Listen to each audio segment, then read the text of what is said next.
श्री गणेशाय नमः।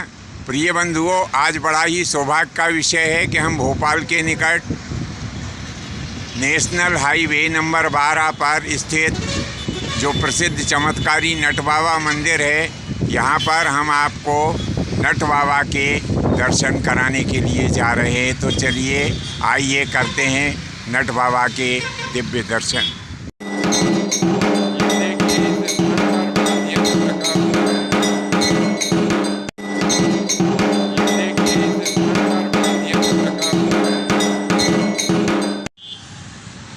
तो चलिए, यहाँ पर जो श्रीमान सज्जन यहाँ ये बरगद वृक्ष और पीपल का वृक्ष, ये दोनों वृक्ष है, यहाँ पर खड़े हुए हैं। चलिए जानते हैं इनका परिचय। भगवान जी जय शिव शंभू। जय शिव शंभू। जय जय शिव जी। जय श्री राम। भगवान जी अपना परिचय देने का कष्ट करें। मैं नट बाबा शिव मंदिर महंत पुजारी रोहित दास वैष्णव। जी जी जी। आप ही यहाँ पर सेवा देते हैं। जी जी भगवान जी, यहाँ पर ये जो पीपल का वृक्ष है, थोड़ा सा हमारे दर्शकों को पीपल के वृक्ष के बारे में आप बताने का कष्ट करें। जी बोलिए। पीपल के वृक्ष की पूजा करने से भगवान विष्णु की प्राप्ति होती है और महालक्ष्मी की प्राप्ति होती है। अच्छा, पीपल की पूजा करने से भगवान विष्णु की भी कृपा प्राप्त होती है और महालक्ष्मी जी की भी प्राप्ति होती है। जी जी भगवान जी, यहाँ पर ये जो बरगद का वृक्ष भी दिखाई दे रहा है, तो ये बरगद का पूजन करने से क्या फल प्राप्त होता है? बरगद के पेड़ की पूजा करने से भगवान शिव की प्राप्ति होती है जी। और शनि राहु केतु ग्रह शांति होते हैं। अच्छा, शनि राहु केतु ग्रह भी शांत होते हैं बरगद का पूजा करने से। ये हमारे एक दर्शक बंधु और यहाँ पर दर्शन करने के लिए आए हैं। इनका भी परिचय हम जानते हैं। भैया अपना शुभ नाम? कमलेश जी, आपका शुभ नाम कमलेश है। आप भी यहाँ पर दर्शन करने के लिए आया करते हैं? हाँ, रोज आते हैं दर्शन करने। रोज आते हैं। और नट बाबा की कृपा से आप शांति सुखी हैं। सुखी हैं। देखिए, दर्शक का कहना है कि यहाँ नट बाबा के दर्शन करने से इनको शांति और सुख प्राप्त होता है। गुरु महाराज, यहाँ जो पलाश का वृक्ष दिखाई दे रहा है, इसकी महिमा के बारे में दर्शकों के लिए बताइए। इसकी पूजा करने से कौन सा फल प्राप्त होता है? पलाश के वृक्ष की पूजा करने से ब्रह्मदेव की प्राप्ति होती है, ब्रह्मदेव की कृपा प्राप्त होती है। अच्छा, पलाश का पूजन करने से ब्रह्मा जी की कृपा प्राप्त होती है। ये यहाँ पर यज्ञशाला बनी हुई है। प्रतिवर्ष यहाँ पर भक्तों के द्वारा यज्ञ का आयोजन किया जाता है। कभी विष्णु यज्ञ होता है, कभी शिव यज्ञ होता है, कभी सतचंडी यज्ञ होता है। सभी प्रकार के यज्ञ यहाँ पर किए जाते हैं। ये देखिए, सामने बीले का वृक्ष दिखाई दे रहा है। हम अपने गुरु महाराज से ये बीले के वृक्ष की महिमा के बारे में जानते हैं। गुरु महाराज, ये बीले के वृक्ष की क्या महिमा है, थोड़ा सा बताइए। बीले के पेड़ से भगवान शिव और माता लक्ष्मी प्रसन्न होती है। अच्छा, बीले के वृक्ष की पूजा करने से माता लक्ष्मी जी भी प्रसन्न हो जाती है और शंकर जी भी प्रसन्न हो जाते हैं। देखिए, बीले के वृक्ष की बड़ी ही महिमा है। ऐसा हमारे गुरु महाराज ने अभी हमको बताया है। देखिए, ये जो सामने वृक्ष दिखाई दे रहा है, इस वृक्ष को कहते हैं शमी वृक्ष। और शमी वृक्ष के पूजन की क्या महिमा है, इसे तो विधि के अनुकूल और विस्तार से हमारे गुरु महाराज ही बता सकते हैं। तो गुरु महाराज, ये बताने का कष्ट और करें कि ये जो शमी का वृक्ष है, इस वृक्ष के पूजन करने से कौन कौन से देवी और देवता प्रसन्न होते हैं? शमी के पत्र से भगवान शिव एवं शनिदेव एवं राहु केतु, ये जो है शांत होते हैं। राहु केतु शांत होते, शनिदेव शांति होते हैं और सदा शिव शंकर भोलेनाथ प्रसन्न हो जाते हैं। अच्छा, देखिए, ये है महिमा इस शमी नाम के वृक्ष की कि एक वृक्ष की आप पूजा करेंगे तो शंकर जी भी प्रसन्न होंगे और राहु और केतु की भी प्रसन्नता आपको प्राप्त हो जाएगी।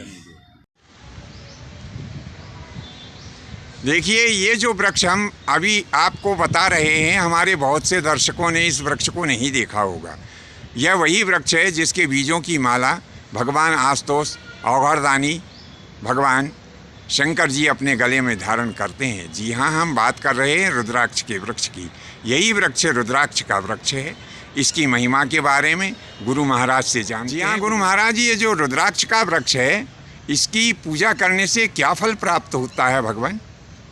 इसकी पूजा करने से, रुद्राक्ष की पूजा करने से भगवान शिव जी प्रसन्न होते हैं, प्रसन्न हो जाते हैं। अच्छा, हमने ऐसा सुना है कि यह रुद्राक्ष का जो वृक्ष है ये भगवान श्री शंकर जी के नेत्रों से उत्पन्न हुआ है। नेत्रों के आंसुओं से उत्पन्न हुआ है। अच्छा, आंसुओं से उत्पन्न हुआ है। ये देखिए, एक नई बात हमारे गुरु महाराज ने हमको बताई कि ये रुद्राक्ष की उत्पत्ति भगवान शिव के आंसुओं से हुई है। यह असली सिंदूर का वृक्ष है।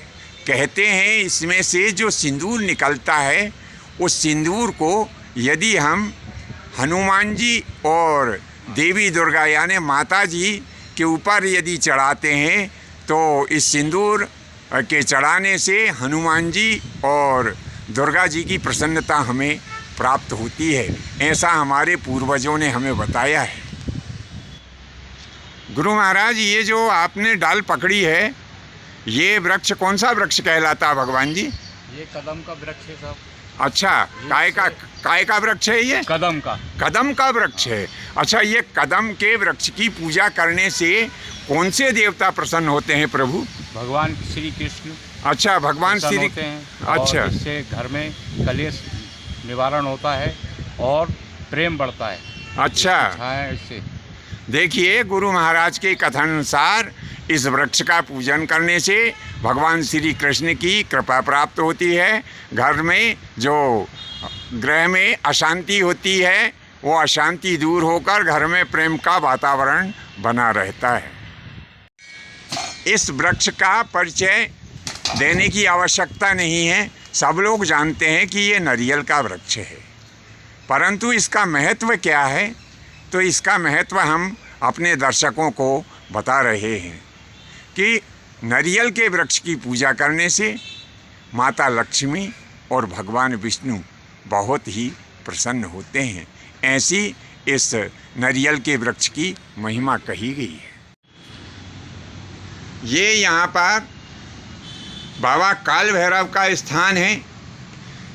काल भैरव यानी जो समय के स्वामी होते हैं, इनका नाम जो काल भैरव है वो क्यों है? यानी जो समय के स्वामी होते हैं, जो समय की ठीक ठीक गणना करने वाले होते हैं, वही देवता काल भैरव के नाम से जाने जाते हैं। यहाँ पर जो मनुष्य जो भी मनोकामना करता है, उसकी मनोकामना काल भैरव की कृपा से अवश्य ही पूर्ण होती है। न्याय के देवता भगवान सूर्य के पुत्र और यमराज के बड़े भाई श्री शनिदेव यहाँ पर विराजमान हैं। जो प्राणी यहाँ पर शनिवार के दिन आकर के पूजन अर्चन यज्ञ हवन दान और पुण्य करता है, उसके ऊपर शनि की 7.5 की जो बुरी दशा होती है वो असर नहीं करती है। ये यहाँ पर शनिदेव की चालीसा लिखी हुई है कि जय गणेश गिरजा सुवन मंगल करण कृपाल दीनन के दुख दूर कर कीजे नाथ निहाल। जय जय जय शनिदेव प्रभु सुनऊ विनय महाराज करऊ कृपा हे रवि तनय राखऊ जन की लाज। ये देखिए बड़े सुंदर शब्दों में ये यहाँ पर शनिदेव का चालीसा लिखा हुआ है। इधर भगवान शनिदेव की आरती भी लिखी हुई है कि जय जय श्री शनिदेव भक्तन हितकारी सूरज के पुत्र प्रभु छाया महतारी। जय जय श्री शनिदेव। ये इस प्रकार से पूरी आरती यहाँ पर लिखी हुई है। गुरुदेव, ये यहाँ पर जो ये समाधि स्थल है, ये किनका समाधि स्थल है प्रभु? यहाँ के श्री आचार्य जी पुजारी महंत श्री भगवान दास जी जी और उनके पुत्र जी श्री रघुवर दास जी की जी। पुजारी की समाधि बनी हुई है यहाँ पर। तो देखिए यहाँ के ये जो पूर्व महंत हुए हैं उनकी यहाँ पर यह समाधि बनी हुई है। ये हो और एक दूसरी यह समाधि भी है, पूर्व महंत श्री स्वर्गीय भगवान दास जी, ये इनकी समाधि यहाँ पर बनी हुई है।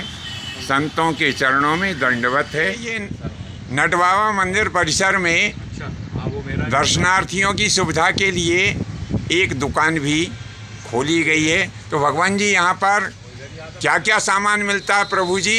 यहाँ पे हनुमान जी का चोला मिलता है, देवी जी की ड्रेस मिलती है जी। और अपना पूजा पाठ का सारा सामान जो भी अच्छा, है। पूजा पाठ का पूरा सामान मिलता है। हाँ, सारा यानी दर्शकों को बाहर से लाने की जरूरत नहीं। यदि वो कोई दर्शक बाहर से सामान नहीं ला पाए तो वो यहाँ से ले सकता है। सामान खरीद हाँ। सकते हैं। जी भगवान जी, आपका शुभ नाम? मेरा नाम कमलेश दास बैरागी है जी। कमलेश दास बैरागी। अच्छा, कमलेश दास जी बैरागी है। हाँ। जी, आप यहीं? हाँ, यहीं के हम निवासी हैं, भोपाल के। अच्छा अच्छा, धन्यवाद। जय माता और दी। देखिए ये यहाँ पर भगवान श्री राधा कृष्ण जी का सुंदर श्री विग्रह है। यहाँ पर दर्शन करने से घर में प्रेम और स्नेह का वातावरण बना रहता है। यहाँ पर श्री रामदूत, अतुलित बलधाम, श्री हनुमान जी महाराज विराजे हुए हैं। लिखा हुआ है अतुलित बलधामम हेम शैलाविदेहम धनुज वन कृशानुम ज्ञानी नाम अग्रगण्यम सकल गुण निधानम वारणानाम धीशम रघुवर प्रिय भक्तम बात जातम नमामि। बोलिए पवन पुत्र हनुमान जी महाराज की जय। जय। यहाँ पर प्राकृतिक रूप से हनुमान जी महाराज की गदा यहाँ पर रखी हुई है। ये यहाँ पर माता अष्टभुजी दुर्गा देवी विराजी हुई है। कहते हैं कि क्वार और चैत्र की नवरात्रि में यहाँ पर बड़ा भारी मेला जैसा लगता है। बहुत सारे भक्त बाहर से भी आते हैं, माता रानी के यहाँ मनौती करते हैं। जिनकी मनौती पूरी हो जाती है वो यज्ञ, कथा, भंडारे आदि कराते हैं। ये यहाँ पर भैरव बाबा का स्थान है। यहाँ पर लोक भाषा में इनको दूधिया भैरव कहते हैं।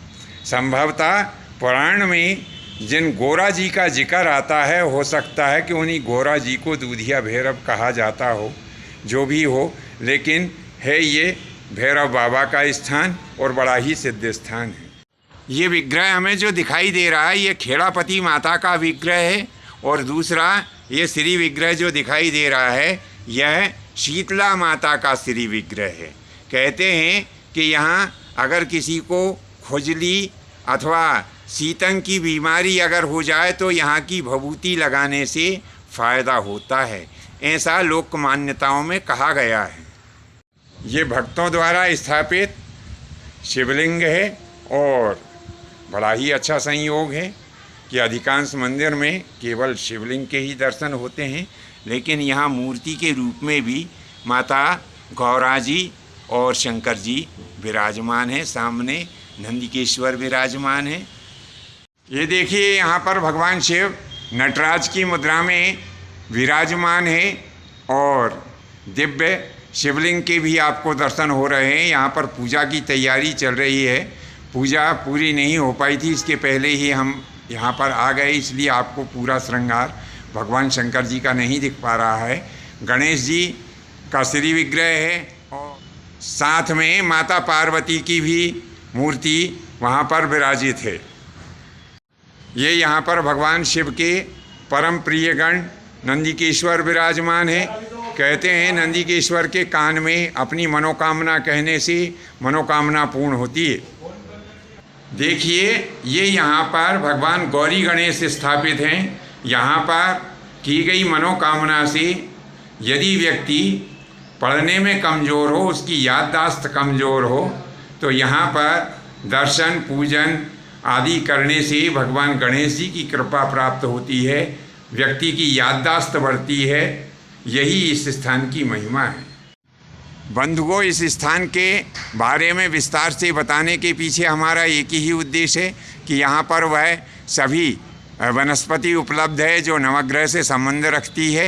यदि किसी के ऊपर नवग्रह की प्रतिकूल दशा चल रही हो तो यहाँ पर आकर के उन सब वनस्पतियों का सेवन करें। ऐसा करने से नवग्रह की प्रतिकूल दशा भी अनुकूल फल प्रदान करती है। भगवान शंकर जी, ब्रह्मा जी और भगवान विष्णु की कृपा यहाँ पर आने वाले दर्शक के ऊपर बनी रहती है। घर में सुख और शांति बनी रहती है। नाना प्रकार के मंगलाचार होते हैं। आज के लिए बस इतना ही। शेष फिर कभी नए विषय के साथ में आपकी सेवा में उपस्थित होने का सौभाग्य प्राप्त होगा। आज्ञा दीजिए। धन्यवाद। जय माता की, जय परशुराम जी की।